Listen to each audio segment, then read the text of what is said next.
پاکستان میں سالانہ 55 ارب plastic bags تیار ہوتے ہیں۔ عالمی یوم ماحولیات پر ماحولیاتی بحران سے نمٹنے کے لیے فوری مطالبہ۔ صرف 3% پلاسٹک ویسٹ ری سائیکل ہو رہا ہے۔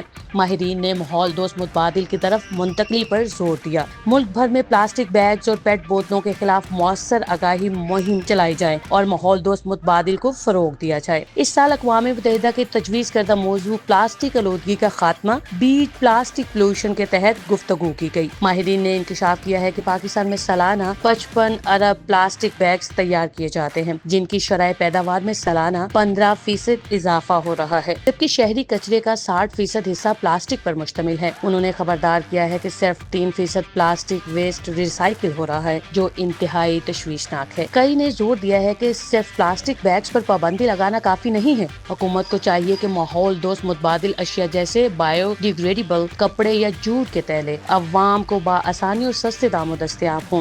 اس کے لیے نجی اور سرکاری اشتراک سے اقدامات کیے جائیں۔ اس کے علاوہ مقامی صنعت کاروں کو پائیدار مصنوعات تیار کرنے کے لیے اپنی پیداوار کی ٹیکنالوجی تبدیل کرنے میں تکنیکی اور مالی معاونت فراہم کی جانی چاہیے۔ جب تک عوام اور دکانداروں کو سستے اور قابل عمل متبادل فراہم نہیں کیے جاتے، تب تک ان پالیسیز پر مؤثر عمل درآمد ممکن نہیں ہوگا۔ کچرا ٹھکانے لگانے کا ناقص انتظام اور عوام کی عدم دلچسپی کے باعث پلاسٹک بیگز اور بوتلیں نالوں میں پھنس کر اربن فلڈنگ کا باعث بنتی ہے۔ خاص طور پر مانسون کے دوران انہوں نے عوام سے اپیل کی ہے کہ وہ پلاسٹک بیگز کے استعمال سے گریز کریں۔ ایس ڈی پی آئی کی ریسرچ نے حکومت پر زور دیا ہے کہ وہ اسٹارٹس اسپیس کو اور چھوٹے کاروباروں کی حوصلہ افزائی کریں جو ماحول دوست مصنوعات فراہم کرتے ہیں۔